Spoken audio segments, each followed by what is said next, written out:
semua pendiri anak-anak Tuhan, kita datang pada hari ini mengagungkan nama Tuhan, meninggikan nama Tuhan, karena Dia Allah yang luar biasa.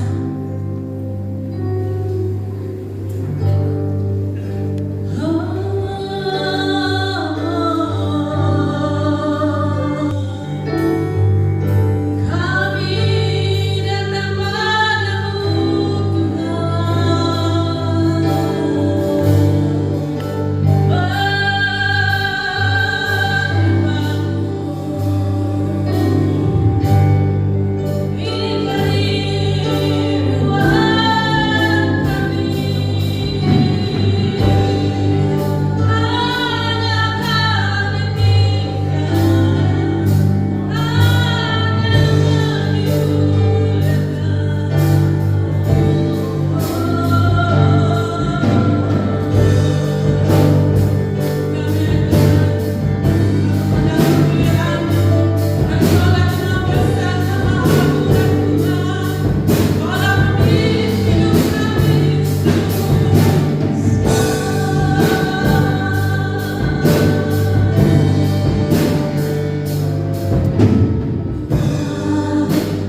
berdiri bersama, kita mau memuji Tuhan sambil memberi yang terbaik lewat uang persembahan kita. Haleluya.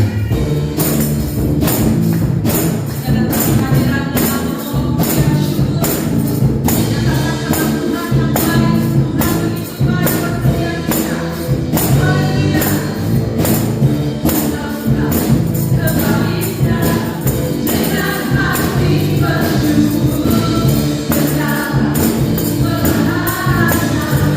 hati bersyukur.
bersyukur Tuhan. Kita terus menyembah Dia. Apapun keadaan kita, kita percaya di dalam Tuhan. Dialah Tuhan satu-satunya, Tuhan yang kita andalkan dalam segala perkara.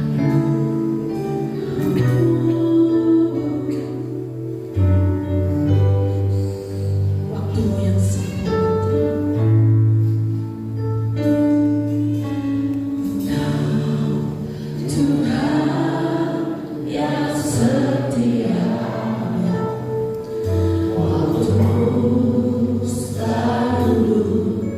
Yang terbaik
Engkau ya Tuhan.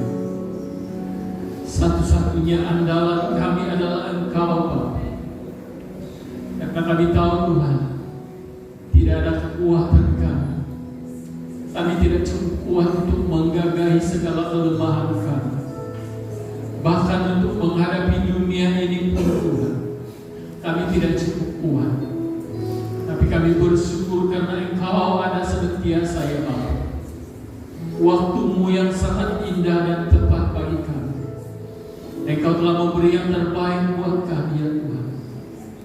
Dan itulah yang membuatkan kami bersyukur dan bersyukur di hadapan-Mu ya Bapa. Terima kasih Tuhan. Terima kasih Bapa.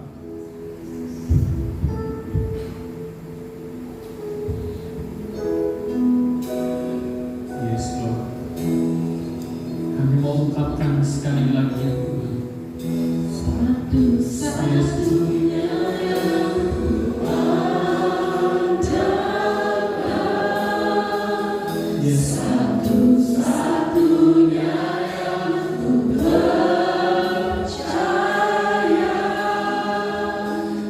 Engkau sumber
kekuatan,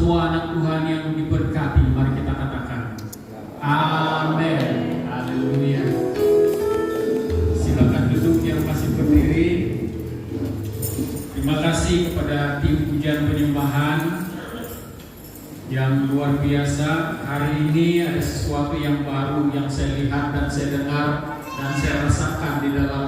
sumber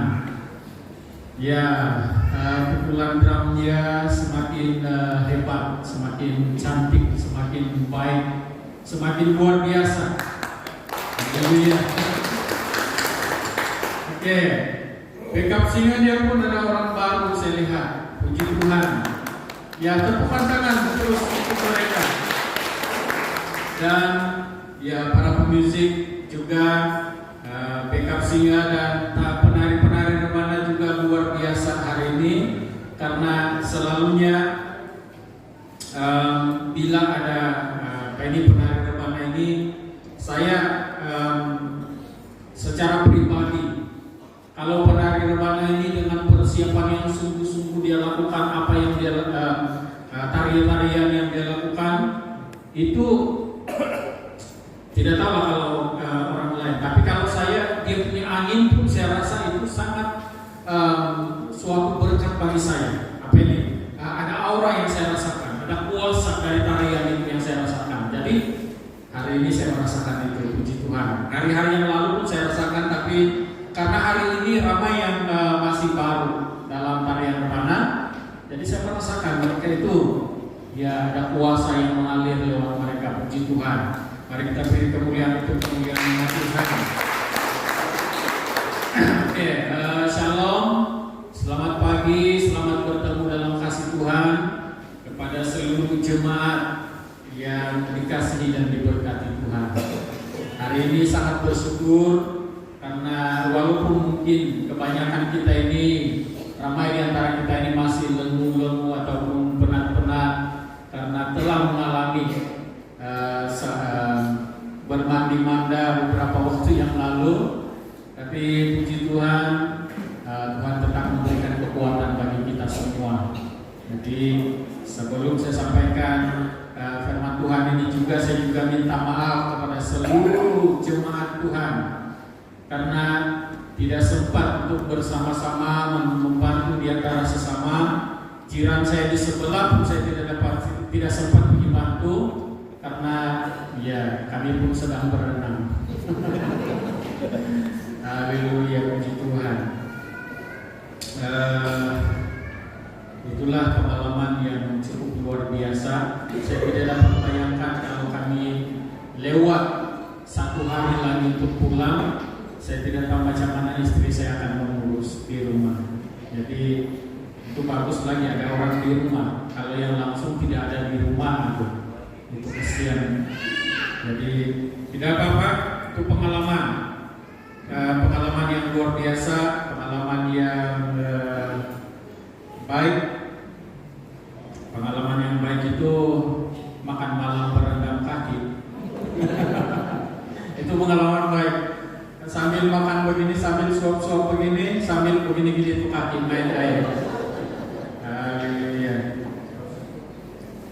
Tidak apa-apa, kita akan usahakan bagaimana kita dapat mengatasinya pada masa akan datang. Ya, kita tinggalkan itu, kita masuk ke dalam pemberitaan firman Tuhan. Saya senang untuk membawa kita kepada satu tajuk yang akan saya sebut nanti, di mana ya kita ini sebagai orang-orang percaya, pastinya orang percaya itu punya pengharapan. Pastinya orang percaya itu punya pengharapan, dan satu-satunya harapan atau pengharapan dalam hidup orang percaya itu adalah Tuhan Yesus Kristus. Tidak ada lain. Tidak ada pengharapan yang lain, tidak ada andalan yang lain selain pada Tuhan Yesus Kristus yang adalah Tuhan dan Juru Selamat kita. Jadi walaupun mengalami keadaan-keadaan yang menyulitkan, yang memenatkan, tapi tetap ada semangat. Tetap ada semangat karena ada pengharapan, ada andalan, ada tempat kita bergantung sepenuhnya, yaitu Tuhan Yesus Kristus. Kalau angin ribut dan badai datang kepada kita, kita pernah katakan minggu-minggu lalu bahwa kalau angin ribut dan badai yang datang kepada kita pun kita tabah mengarungi. Jadi ini kan pula baru yang begini-begini kan, jadi tetap tabah mengarungi kan. Angin ribut dan badai belum lagi tiba. Jadi dan tidak akan tiba. Kita berdoa supaya tidak akan tiba itu angin ribut dan badai ya. Jadi walaupun banjir saja tidak apa. Oke. Ini namanya orang percaya ataupun orang beriman. Kalau namanya orang beriman itu berarti dia percaya kepada Tuhan. Percaya kepada Tuhan yang walaupun kita tidak nampak Tuhan itu, walaupun kita tidak melihat dengan mata kepala kita siapa Tuhan, bagaimana rupa bentuk Tuhan itu, tapi kita tetap percaya. Dan menurut saya, ketika kita memutuskan untuk menerima Tuhan Yesus sebagai Tuhan dan Juru Selamat itu dalam kehidupan kita, kita sudah sebenarnya menempatkan Tuhan itu dalam hati kita. Dan bila kita lihat orang percaya yang lain juga yang sama seperti kita, di situ sebenarnya kita sudah melihat Tuhan, sudah melihat bentuk Tuhan, siapa Tuhan itu, dan bagaimana apa yang sedang dibawa oleh Tuhan ataupun diberikan oleh Tuhan kepada kita. Nah, bagi orang percaya, dia percaya walaupun Tuhan itu tidak kelihatan. Kata Paulus di dalam 2 Korintus pasal yang ke-5 ayat yang ke-7, dia katakan, sebab hidup kami ini adalah hidup karena percaya dan bukan karena melihat. Berarti iman orang percaya itu adalah iman yang terbentuk ataupun terhasil karena dia percaya kepada Tuhan dan bukan karena dia melihat. Karena selalunya orang Kristen yang tidak seberapa dia punya iman ini selalu mau lihat bukti. Kalau ada bukti Saya pernah masuk dalam satu penginjilan yang begitu luar biasa, di mana bila kami masuk dalam penginjilan itu, dia katakan kalau kami nampak sudah berkat-berkat yang Tuhan sediakan untuk kami, baru kami percaya, dia katakan. Jadi itu penginjilan. Kalau orang Kristen yang bercakap ataupun berkata-kata sedemikian, saya pun tidak tahu Kristen yang macam mana lagi, yang iman yang macam mana ataupun kesaksian yang macam mana lagi yang perlu dinyatakan untuk mereka supaya mereka dipercaya. Nah, saudara dikasih Tuhan, saya akan membaca satu petikan firman Tuhan yang terdapat di dalam Yakobus pasal yang kedua ayat 14 sampai ayat yang ke-26. Ini pembacaan kita. Saya akan baca ini secara perlahan-lahan dan kalian iringi dalam pembacaan masing-masing. Iman tanpa perbuatan pada hakikatnya adalah mati. Itulah tulisan pekan hitam di atas surat Yakobus pasal yang kedua ayat yang ke-14. Apakah gunanya saudara-saudaraku jika seorang mengatakan bahwa ia mempunyai iman padahal ia tidak mempunyai perbuatan? Dapatkah iman itu menyelamatkan dia? Jika seorang saudara atau saudari tidak mempunyai pakaian dan kekurangan makanan sehari-hari, dan seorang dari antara kamu berkata, "Selamat jalan, kenakanlah kain panas dan makanlah sampai kenyang," tetapi ia tidak memberikan kepadanya apa yang perlu bagi tubuhnya, apakah gunanya itu? Demikianlah juga halnya dengan iman. Jika iman itu tidak disertai perbuatan, maka iman itu pada hakikatnya adalah mati. Tetapi mungkin ada orang yang berkata, "Padamu ada iman dan padaku ada perbuatan." Aku akan menjawab dia, "Tunjukkanlah kepadaku imanmu itu tanpa perbuatan, dan aku akan menunjukkan kepadamu imanku dari perbuatan-perbuatanku." Kau percaya bahwa hanya ada satu Allah saja, itu baik. Tetapi setan-setan pun juga percaya akan hal itu dan mereka gemetar. Hai manusia yang bebal, maukah engkau mengakui sekarang bahwa iman tanpa perbuatan adalah iman yang kosong? Bukankah Abraham, bapa kita, dibenarkan karena perbuatan-perbuatannya ketika ia mempersembahkan Ishak anaknya di atas mezbah? Kamu lihat bahwa iman bekerja sama dengan perbuatan-perbuatan, dan oleh perbuatan-perbuatan itu iman menjadi sempurna. Dengan jalan demikian genaplah nas yang mengatakan, "Lalu percayalah Abraham kepada Allah, maka Allah memperhitungkan hal itu kepadanya sebagai kebenaran." Karena itu Abraham disebut sahabat Allah. Jadi kamu lihat bahwa manusia dibenarkan karena perbuatan-perbuatannya dan bukan hanya karena iman. Dan bukankah demikian juga Rahab pelacur itu dibenarkan karena perbuatan-perbuatannya ketika ia menyembunyikan orang-orang yang disuruh itu di dalam rumahnya, lalu menolong mereka lolos melalui jalan yang lain? Sebab seperti tubuh tanpa roh adalah mati, demikian juga iman tanpa perbuatan adalah mati. Saudara dikasih Tuhan, itu panjang pembacaan kita pada pagi hari ini. Nah, sebagai orang percaya, seperti sekali lagi saya katakan bahwa kita ini orang percaya yang percaya kepada Tuhan walaupun kita tidak melihat. Walaupun kita tidak melihat bagaimana ataupun bagaimana bentuk rupa sebenar Tuhan itu, tapi kalau dalam gambar-gambar di rumah-rumah kamu ataupun di mana-mana kamu boleh lihat gambaran-gambaran yang mereka gambarkan kepada tentang Tuhan Yesus. Jadi beriman saja bahwa begitulah mungkin rupa gambar Tuhan Yesus. Dan beriman bukan para supa yang kita mau lihat, bukan para supa Tuhan Yesus yang kita mau lihat, tetapi kita mau supaya iman kita itu teguh, tetap di dalam Tuhan, tidak berubah, tidak bercanggah dengan kehendak ataupun rencananya Tuhan.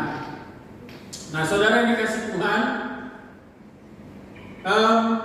bagi orang percaya, walaupun Tuhan itu tidak dapat dilihat dan tidak dapat dirasakan ataupun tidak dapat walaupun Tuhan itu tidak dapat dilihat secara mata kasar dalam pandangan kita, tetapi sebenarnya bagi orang percaya itu kita sudah melihat Tuhan, kita dapat merasakan Tuhan, kita dapat menikmati Tuhan, kita dapat mengikuti Tuhan, kita dapat mendengar Tuhan dalam kehidupan kita.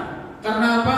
Karena kita percaya kepada Dia yang bersama-sama dengan kita.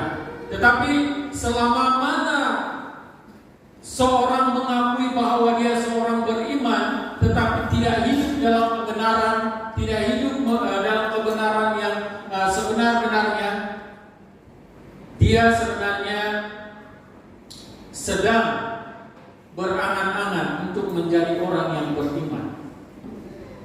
Nah, saudara kasih Tuhan, kadang-kadang orang yang mengaku bahwa dirinya beriman itu, dia mengaku bahwa dia percaya kepada Tuhan, tetapi dia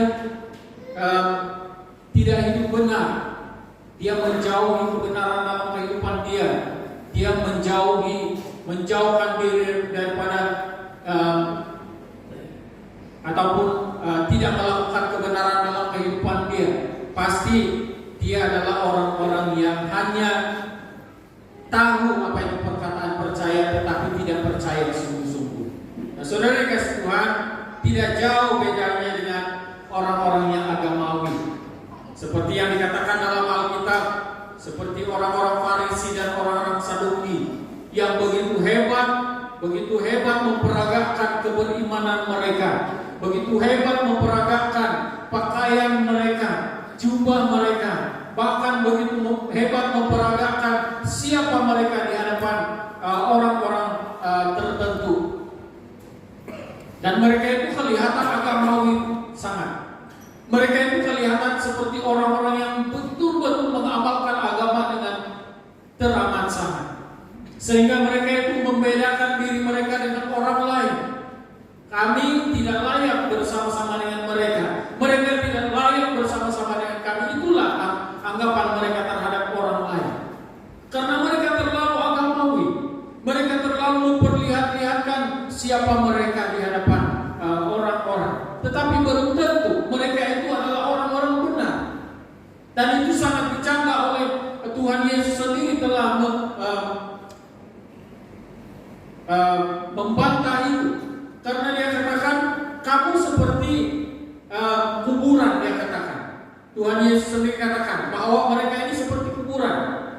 Kuburan, kalau kita lihat kuburan-kuburan di mana-mana kuburan itu dipercantikkan, diindahkan seindah-indahnya, tanda menghargai orang yang sudah dikubur.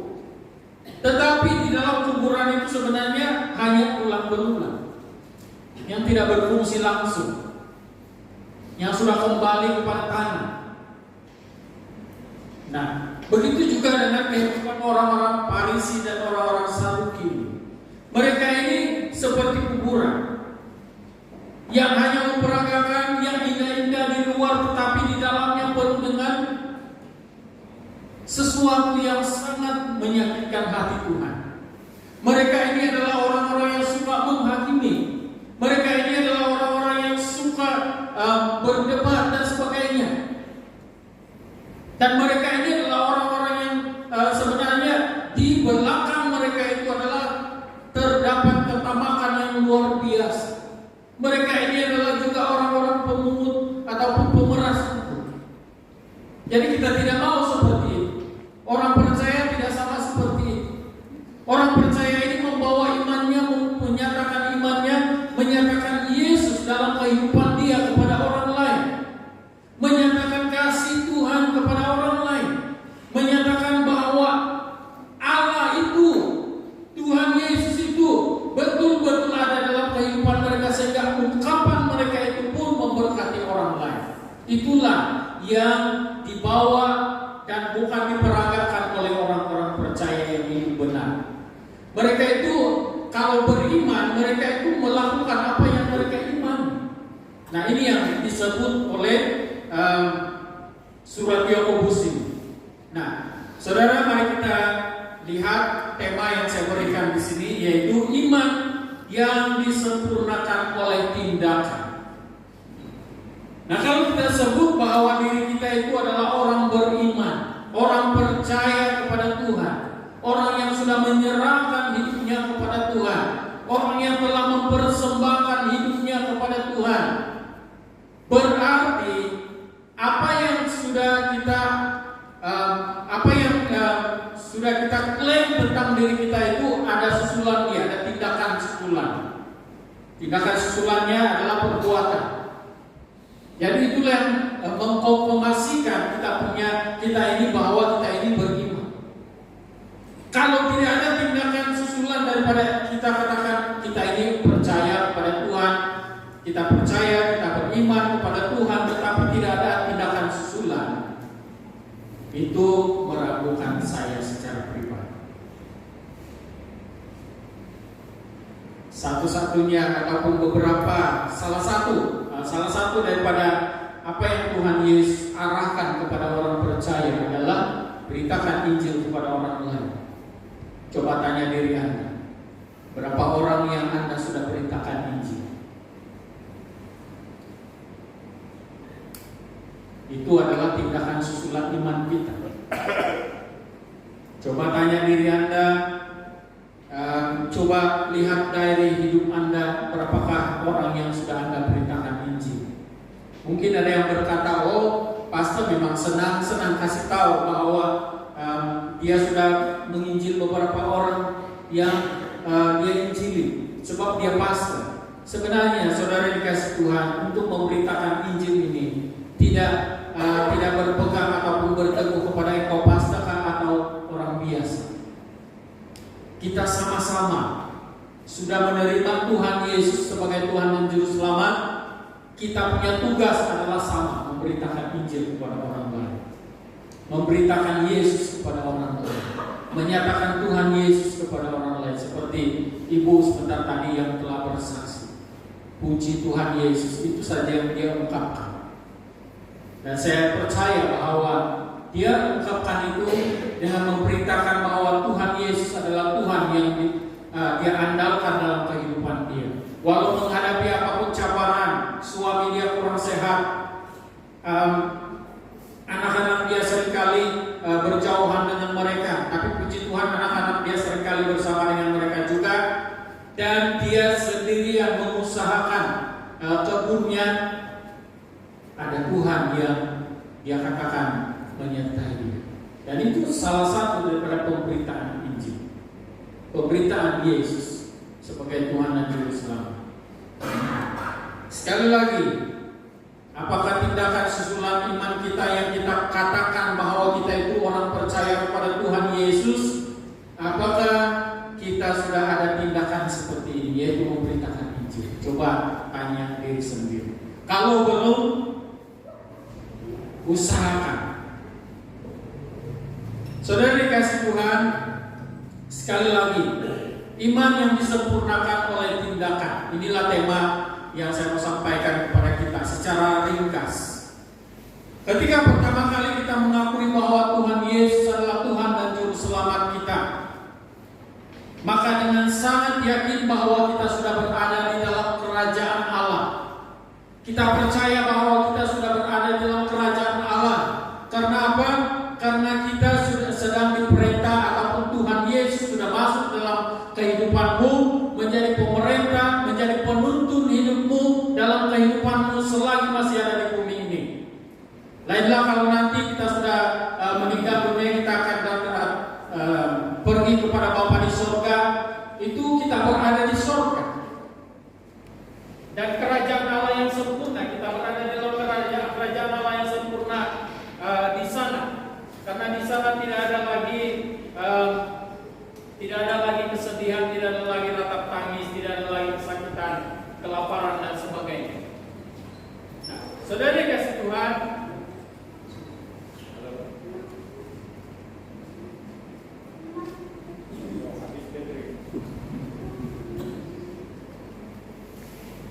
jadi sementara kita berada di dalam dunia ini, Kita sudah berada di dalam kerajaan Allah karena Kristus memerintah kita. Karena Kristus menuntun kita. Karena Kristus memberikan kita pimpinan dalam kehidupan kita sehari-hari. Nah, kita perlu pertahankan ataupun kita perlu bertahan di dalam iman ataupun momentum iman yang sudah kita miliki sepanjang hidup kita. Kita perlu pertahankan ataupun bertahan memelihara iman ini sebaik-baiknya dalam kehidupan kita selama kita masih hidup dalam dunia ini, dan kita perlu konsisten percaya ataupun kita perlu terus-menerus percaya kepada Tuhan tanpa ragu-ragu, tanpa menyimpang ke kanan atau ke kiri. Itulah iman. Tidak menyimpang ke kanan atau ke kiri seperti mana yang dikatakan dalam Yosua 23 ayat yang ke-6, ayat yang ke-8 dan ayat yang ke-11. Yosua menasihatkan bangsa Israel, ketika kamu berada di tempat kamu nanti, sebelum itu waktu itu mereka akan berpisah karena mereka sudah menduduki tanah Kanaan. Yosua sudah memimpin umat Israel masuk ke dalam tanah Kanaan, dan pada waktu sebelum mereka berpisah, karena Yosua pasal 23 ini adalah di mana Yosua berpindah atau perpisahan ataupun berubah tentang perpisahan mereka, dan memperingatkan bangsa Israel ini supaya mereka ini jangan menyimpang ke kanan atau ke kiri, jangan menaruhkan pengharapan kepada Allah lain, jangan percaya kepada Allah orang Amori dan orang yang tidak seiman dengan mereka, tetapi tetap berpegang kepada firman Tuhan, tetap berpegang kepada ataupun tetap berdiri pada tuntunan Tuhan dalam kehidupan mereka. Nah, ini yang Tuhan Yesus juga ingatkan ataupun menyatakan kepada kita, supaya jangan kita itu menyimpang ke kanan dan ke kiri. Tetap konsisten itu iman, tetap percaya kepada Tuhan, tetap memelihara iman itu sampai pada kesudahannya. Dan kalau kita dapat memelihara iman kita dari hari ke hari, dari bulan ke bulan, dari tahun ke tahun, selama-lamanya sampai Tuhan datang dalam kehidupan kita, itu yang menggembirakan ataupun menyukakan hati Tuhan. Dan sementara kita berjalan dalam dunia ini, dalam hidup kita dalam dunia ini, iman itulah yang akan membawa kita ke next langkah, next step, untuk membawa kita kepada next level dalam iman kita. Jadi iman itu perlu dipraktikkan.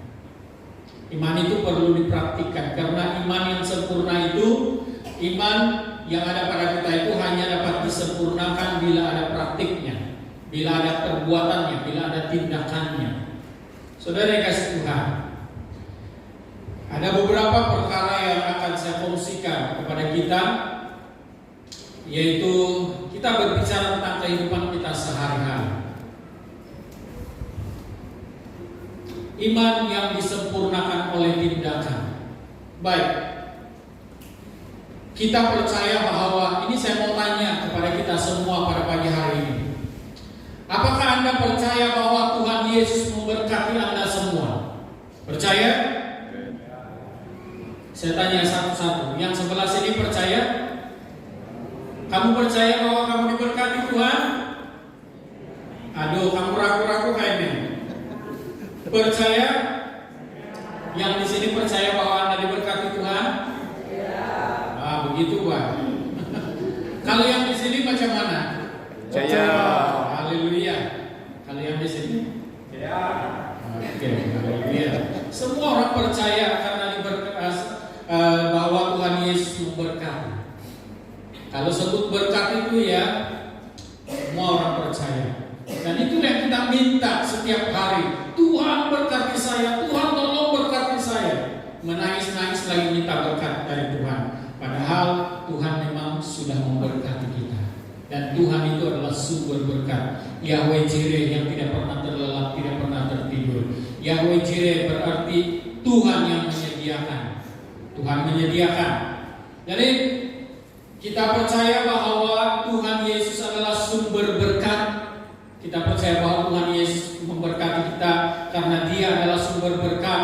Dan kita percaya bahwa hidup dalam berkat, ataupun kita ini hidup dalam berkat yang berlimpah-limpah setiap hari. Karena itulah yang dijanjikan oleh Tuhan dalam Maleakhi pasal yang ketiga ayat yang ke-10.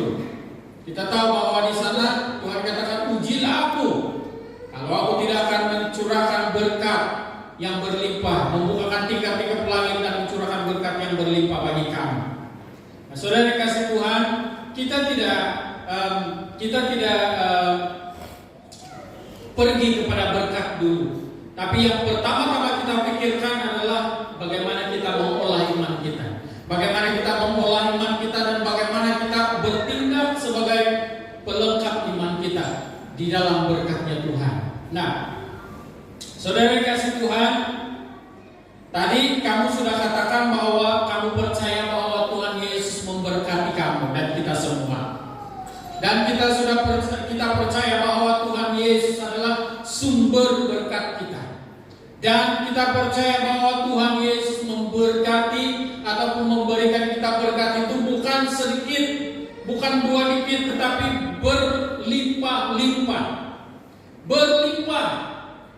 Kalau artinya berlimpah macam yang banjir kemarin, berlimpah masuk ke dalam gereja kita. Saya pergi lihat di dalam gereja ini, saya dengan rada beras itu banjir, raf masuk air terjun. Kalau sudah sampai di pentas ini habis. Tapi saya tetap beriman supaya dia tidak sampai di pentas ini. Puji Tuhan. Nah, jadi berlimpah maksud dia itu sampai melebihi. Kami bilang kalabai, bukan keleboy. Kalau keleboy itu dalam bahasa dusun itu terlebih tidur. Jadi sukoboy. Jadi kalau kalabai itu dia sudah penuh dan melimpah. Berarti penuh dan melimpah. Jadi itulah berkat yang Tuhan berikan kepada kita. Alangkah indahnya kalau dapat berkat yang berlimpah-limpah. Tadi kalau dikatakan berlimpah itu hanya sedikit saja mungkin yang limpahan-limpahannya. Tetapi kalau berlimpah-limpah dikatakan di sana itu berarti lebih daripada segala-galanya. Ya, jadi itu berkat Tuhan yang Tuhan sudah berikan kepada kita. Namun ada tuntutan di sana. Ketika Tuhan, walaupun Tuhan tidak katakan saya akan memberkati kamu, tapi ingat kamu harus lakukan ini. Dia tidak katakan itu. Tetapi sebagai orang percaya yang meresponi bahwa Tuhan yang memberkati kita itu adalah Tuhan yang tidak pernah berhenti memberkati, maka kita perlu melengkapkan iman kita yang diberkati ini supaya dapat memberkati orang lain. Nah, supaya dapat memberikan apa yang sepatutnya kita berikan di hadapan Tuhan dan kepada orang lain. Sama seperti dalam cerita surat Yakobus tadi. Kamu katakan kepada orang ini, pergilah dan pakailah pakaian yang begini-begini. Tetapi kamu tidak berikan sesuatu untuk mereka untuk dimakan dan untuk dipakai. Itu artinya kamu itu mengharapkan sesuatu yang kosong. Jadi begitu kita itu perlu tindakan. Iman kita itu perlu tindakan. Kita percaya bahwa Tuhan Yesus memberkati kita, Dia adalah sumber berkat kita, dan Dia memberkati kita dengan berlimpah-limpah. Praktiknya, mari kita jadi berkat kepada orang lain. Kalau kita itu diberkati, maka kita perlu memberkati ataupun menjadi berkat kepada orang lain. Memberkati orang lain, beri berkat kepada orang lain juga. Dan istimewa bagi kita, kadang-kadang ada hamba-hamba Tuhan yang takut betul mau khotbah tentang persekutuan dan persembahan. Saya tidak takut, karena ini firman Tuhan dan ini arahan firman Tuhan. Banyak juga orang bincangkan ini dalam sekolah-sekolah teologi. Dia katakan ini panas, tentang persekutuan ini panas kalau dibicarakan dalam gereja. Tapi perlu, bagi saya sangat Kalau jemaat tidak boleh terima teguran tentang persepuluhan dan persembahan, mereka akan tendang pastor itu hidup-hidup. Tapi tidak apa, kalau mau ditendang, tendang saja. Kalau mau kasih keluar saja kalau tidak suka, karena tegur. Jadi itu saya berpegang kepada firman Tuhan. Saya tetap mau jelaskan ataupun saya tetap mau menegur jemaat, membawa jemaat menyadari bahwa kita itu sudah diberkati oleh Tuhan yang Maha Kuasa, Allah yang adalah sumber berkat, maka engkau harus memberi persepuluhan, persembahan sepenuhnya. Nah, ada yang mengatakan wah mungkin pastor ini kurang gaji. Saya tidak berbicara tentang gaji. Dan saya tidak pernah berbicara tentang gaji pastor. Saya tidak akan berbicara tentang gaji kami. Berapapun gaji kami itulah gaji kami. Tapi yang penting hubungan kamu dengan Tuhan itu perlu perbaiki. Kalau yang tidak penuh dia punya persepuluhan, kasih penuh itu persepuluhan. Karena Tuhan sudah memberkati kamu penuh, melimpah, berlimpah-limpah. Persembahan juga seringkali saya sebut dalam beberapa waktu yang lalu tentang persembahan yang perlu kamu berikan kepada dalam persembahan di gereja. Berikan persembahan yang terbaik. Jangan berikan uang yang koyak, jangan berikan uang yang ada tulis nomor telepon. Nah, itu kadang-kadang ini tidak pakai digadai, bagus pakai persembahan. Itu tidak baik, itu tidak bagus. Ada yang sudah koyak, 5 ringgit ini sudah koyak, bagus bagi persembahan. Jangan berikan yang begitu. Berikan yang terbaik. Kita selalu katakan berilah yang baik, berilah yang baik. Sebenarnya kita tidak berbicara berilah yang baik, tapi bila yang baik. Bila yang baik kita mau berbagi. Persepuluhan perlu penuh.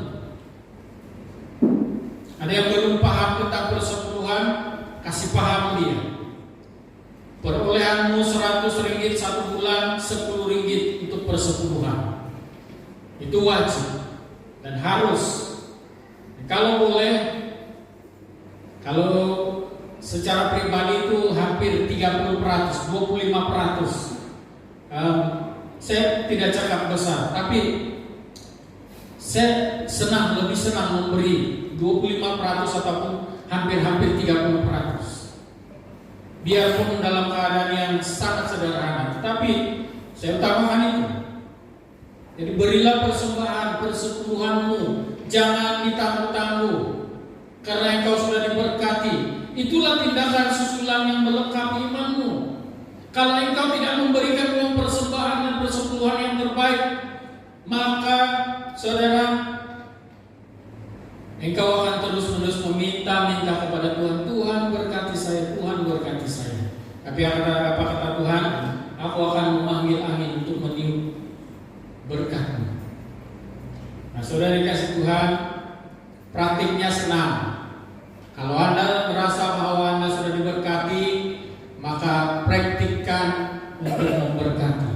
Berkati orang lain, berkati gereja di mana engkau beribadah, berkati ataupun kembalikan persembahan dan persepuluhan. Kalau boleh persembahan itu yang biru, yang hijau, apalagi yang merah, yang oranye-oranye, yang ungu-ungu, yang kelabu-kelabu.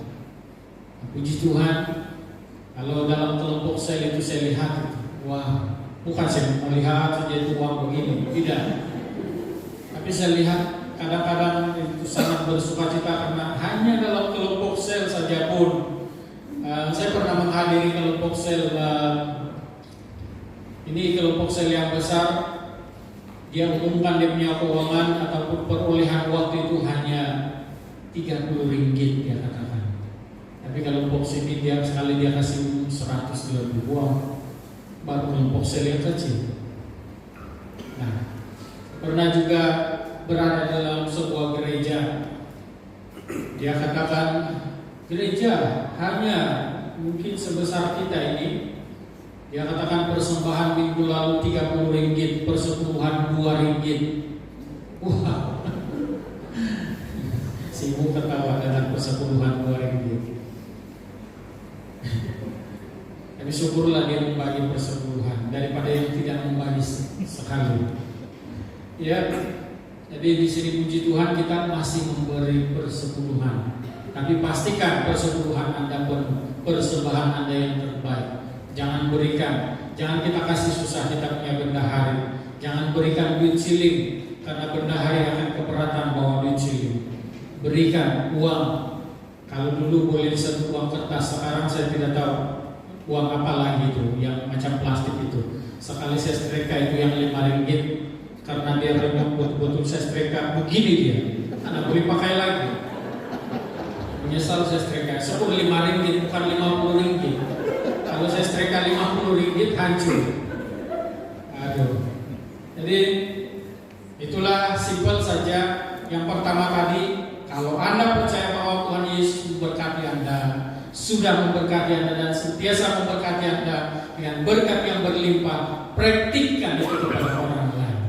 Inilah iman yang disempurnakan oleh tindakan. Yang kedua, kita percaya bahwa Tuhan Yesus itu adalah kasih yang sempurna. Amin.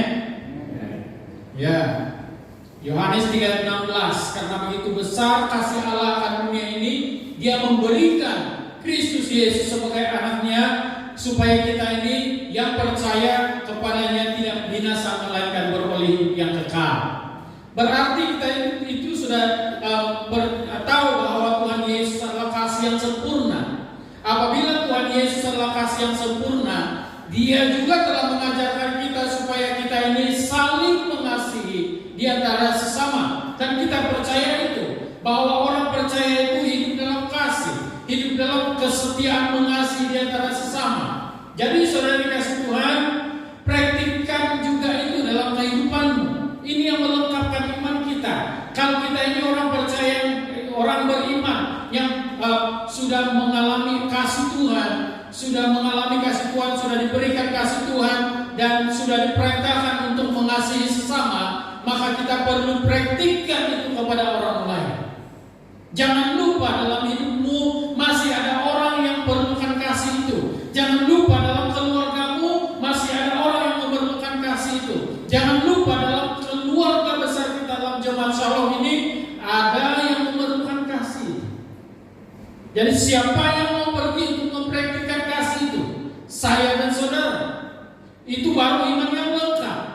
Iman percaya bahwa Tuhan Yesus adalah kasih yang sempurna, dan itu disempurnakan dengan praktikal kita. Mengasihi di antara sesama. Mengasihi di antara sesama.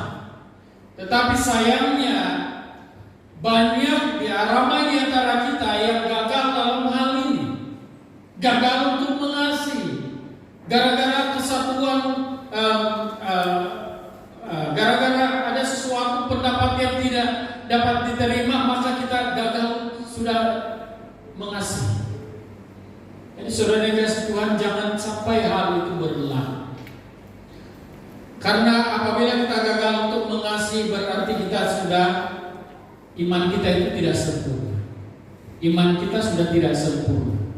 Nah, saudara dikasih Tuhan, sempurnakan iman kita dengan adanya praktik kasih. Kasihi saudara. Bukan itu saja, perintah Tuhan sebenarnya kasihilah musuhmu. Satu perkara yang sangat sulit untuk dilakukan. Kasihilah orang yang membenci kamu. Kasihilah mereka, ampunilah mereka. Ini sangat sulit. Bagi saya secara pribadi itu sangat sulit bagi saya. Tidak tahu kalau kamu. Sulit untuk mengampuni orang lain, sulit untuk mengasihi orang yang menyakitkan. Tapi puji Tuhan, karena kasih itu sudah disempurnakan dalam hati saya, dalam hidup saya, maka saya mampu untuk mengasihi orang yang menganiaya. Saya mampu untuk mengasihi orang yang tidak menganggap saya itu sepatutnya. Ya, saya mengalami banyak sekali tantangan, banyak sekali cabaran, tetapi Tuhan sudah train saya, Tuhan sudah memberikan saya kekuatan untuk mengasihi. untuk mengasihi dan mengampuni. Jadi saudara yang dikasih Tuhan, itu juga perlu dipraktikkan setiap hari untuk melengkapi iman kita. Kadang-kadang dalam keluarga, dalam adik-beradik itu kadang-kadang ada saja pertentangan, ada saja perkara-perkara yang menyakitkan. Apalagi jiran-jiran tetangga dan sebagainya. Apalagi dalam pelayanan-pelayanan seperti ini, kadang-kadang perbedaan pendapat itu membuatkan kita itu kamu, saya. Jadi kita tidak mau hal itu berlaku. Mari kita praktikkan, sempurnakan iman kita dengan tindakan, yaitu saling mengasihi, saling membentuk, saling menegur, saling membangun, bukan saling menelan, bukan saling meruntuhkan, bukan saling membedakan di antara sesama. Itu tidak berkenan kepada Tuhan. Karena apabila kita itu menganggap diri kita itu hebat dan orang lain itu tidak hebat, itu berarti kamu sedang membina satu jurang di antara sesama kita. Dan praktikasi itu tidak dapat dipraktikkan sudah. Jadi kita tidak mau yang seperti itu. Kita mau supaya praktikkan kasih yang sudah kita terima dari Tuhan. Karena Tuhan Yesus adalah kasih yang sempurna, maka kita juga perlu menyempurnakan kasih kita kepada orang lain dengan kasih Tuhan. Yang ketiga, iman yang disempurnakan oleh tindakan. Kita percaya bahwa Tuhan Yesus Kristus adalah pengharapan kita. Itulah sebabnya kita katakan, pengharapanku hanya Yesus saja. Pengharapanku hanya Yesus saja. Itu kita selalu ungkapkan. Dan kita imani bahwa Tuhan Yesus adalah pengharapan yang sungguh dalam kehidupan kita. Tapi masalahnya di sini praktiknya itu, praktik kita. Apakah kita benar-benar berharap kepada Dia atau bagaimana? Ataupun itu hanya ungkapan bibir mulut, ataupun itu hanya yang kita peragakan kepada orang lain. Wah, mereka ini punya pengharapan. Tetapi sebenarnya tidak. Jadi kita mau praktikkan itu supaya orang tahu bahwa betul-betul kita itu punya pengharapan. Dan orang yang punya pengharapan yang sungguh, dia akan menyatakan ataupun dia dengan sendirinya Tuhan akan menimbulkan dalam hidupnya bukti bahwa dia itu punya pengharapan yang sungguh. Jadi praktiknya di sini, apabila kita percaya kepada Tuhan Yesus Kristus yang adalah pengharapan kita, Tuhan dan pengharapan kita, maka berharaplah kepada Tuhan dengan segenap hatimu dan dengan segenap akal budimu dan dengan sepenuhnya berharap kepada Dia. Jangan ragu-ragu, jangan nyatakan keraguan-raguan Anda kepada orang lain. Semalam saya memang sengaja kirimkan satu ayat perkataan saya melalui WhatsApp. Saya memang sengaja hantar itu dalam satu grup. Saya katakan, wah, hujan lagi. Harap-harap banjir air tidak akan naik. Karena badan ini masih sakit-sakitan. Ada yang saya kirim. Jadi apa yang saya dapat feedback daripada orang-orang ataupun kawan-kawan di sana, kita berdoa supaya jangan air itu naik. Berarti punya pengharapan. Berarti kita punya pengharapan yang sungguh bahwa Tuhan Yesus tidak akan, Tuhan Yesus adalah penolong yang setia. Selepas itu saya buatlah benteng-benteng kecil di sebelah dapur, karena saya lihat air sudah memang melepasi panas. Jadi saya buat benteng jam 9 malam. Buat benteng, lalu dalam hati saya itu bernyanyi sebenarnya, pengharapanku hanya Yesus saja. Nah, saudara kasih Tuhan, dalam apapun keadaan kita tetap mengandalkan Tuhan, tetap bersyukur. Nah, kalau kita katakan kita berharap kepada Tuhan, berarti kita tetap bersyukur tetap hidup sebagai orang percaya dan tetap meyakini bahwa Tuhan yang kita sembah itu adalah Allah yang tidak pernah terlelap, tidak pernah tertidur. Yang tertidur itu adalah Anda. Yang tertidur itu adalah kamu. Tapi Tuhan tidak pernah tertidur. Itu yang menyebabkan Paulus dalam surat Roma pasal yang ke-8 ayat yang ke-35. Kalau kita baca di sana, siapakah yang akan memisahkan kita dari kasih Kristus? Penindasan atau kesesakan atau penganiayaan atau kelaparan atau ketelanjangan atau bahaya atau pedang. Ini pertanyaan. Siapakah yang dapat memisahkan kita dari kasih Kristus? Yang membuatkan kita tidak dapat berharap kepada Tuhan. Apakah itu penindasan? Adakah itu kesesakan, penganiayaan, kelaparan, ketelanjangan, bahaya atau pedang? Semua hal ini tidak dapat memisahkan kita daripada pengharapan kita. Kalau kita benar-benar berharap kepada Tuhan. Tetapi bagi orang yang tidak berharap kepada Tuhan, hal kecil pun boleh menyebabkan dia terpisah jauh dari Tuhan. Tapi bagi orang yang berharap kepada Tuhan, yang percaya kepada Tuhan Yesus Kristus, sesuai dengan apa yang dialami oleh Paulus, penindasan, Paulus sudah alami penindasan yang luar biasa. Penindasan itu timbul dalam kalangan mereka sebagai pelayan-pelayan dan timbul juga daripada orang luar ataupun orang-orang luar, masyarakat luar. Itu pengalaman Paulus. Dan kita juga di sini kadang-kadang ini berlaku. Tetapi jangan itu menjadi penghambat kita untuk berharap kepada Tuhan. Tidak akan menjadikan itu sebagai penghalang bagi kita untuk berharap kepada Tuhan. Kesesakan. Paulus juga mengalami kesesakan yang luar biasa dalam kehidupan dia. Dan dia harus buat kerja sampingan ketika dia melayani. Dan dia harus menyatakan kepada orang lain ataupun jemaat untuk menampung makan dan minum. Itu menandakan bahwa Paulus mengalami kesesakan.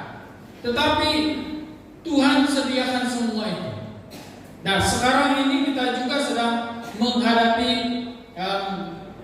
kesesakan ekonomi yang merundung, jatuh, uang ringgit jatuh, mata uang ringgit jatuh sampai ke paras yang paling luar biasa.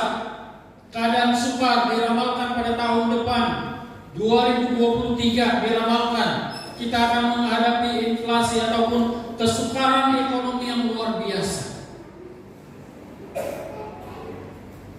Tapi kita ada pengharapan.